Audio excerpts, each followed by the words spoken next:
We're going to pivot to Indiana versus Washington. I got Hayes Fawcett with me.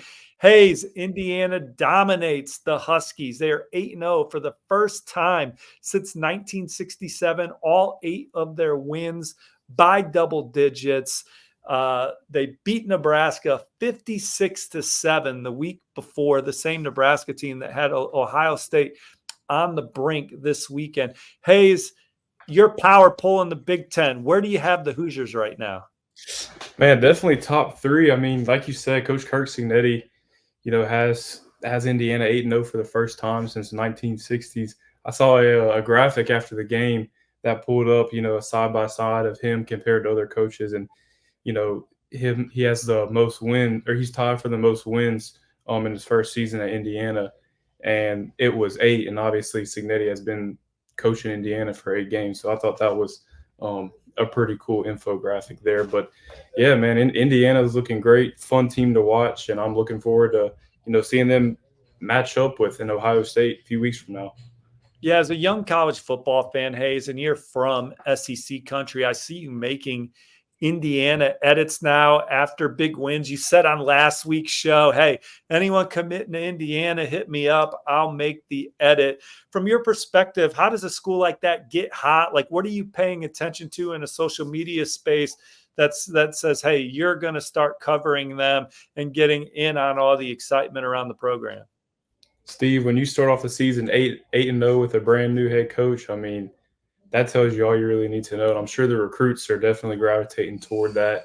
I mean, there's been countless guys off the top of my head, one behind the scenes that, could have went somewhere else and announced it a certain date, but hasn't done that yet. Indiana might be making a move there. But yeah, no, Indiana is definitely a school that I'm going to continue to be monitoring more closely on the recruiting trail. So you're saying that a prospect behind the scenes was going to commit somewhere else, but has slowed their process down because they're watching IU right now? Yes, sir. And that's a 2025 or a 2026? 2025. Awesome. Hayes Fawcett working for the Hoosiers behind the scenes, not working for the Hoosiers, but covering IU behind the scenes. I think Indiana is going to flip Tyrone Burris from Louisville. He is committed to the Cardinals. That was a close decision he made in the summer. He did not have a point of reference for what this staff was going to do in Bloomington. He knew what they did at James Madison. He knew what they have done over the course of their career, but he wanted to see it in Indiana, and he's seen it with his own eyes. He was at the dominant win over Nebraska. He was back today. Pat Kuntz, the lead recruiter for Tyrone Burris. I think that it's only a matter of time before the coveted in-state edge out of Warren Central High School is in the fold for Indiana. The Hoosiers hosted a 2025 quarterback today, Jacob Bell. He's from Illinois. He's committed to Ball State. Indiana's obviously all in on Julian Lewis right now, 5-star quarterback, currently committed to USC. He's at Colorado this weekend. More on that later in the show with Phillip Dukes, who's boots on the ground in Boulder. But Indiana, right there in the middle of it, looking to get them back to campus for a 3rd time this year. They tried to get them in for Nebraska. It was too quick a turnaround, Hayes. But they're going to get them back for the Michigan game. That has been the plan the whole fall. I'm expecting him to come with some of his Carrollton High teammates as well. His relationship with Tino Sunseri goes back to him attending camp at Florida State when he was like 8 years old. Tino Sunseri, before he worked at James Madison with Kurt Cignetti, Mike Shanahan and company, he was at Alabama in an analyst role. And if he was still at Alabama, I think Julian Lewis would be committed to Alabama. That is how close these guys are. And he's told Julian Lewis before the season, hey, don't make any final decisions about your recruitment, whether that's sticking with USC, whether that's flipping to Colorado. Let's watch these teams play, because he knew, Indiana knew. Kurt Cignetti, I went and visited with Indiana the week before the season. He goes, we're pretty good.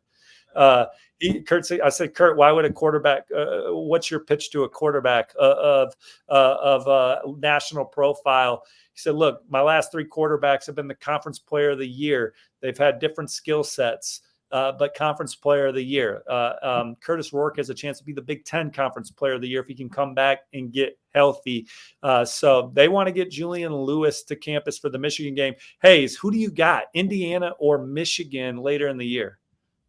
I got Indiana. I mean, man, just look how they're playing right now.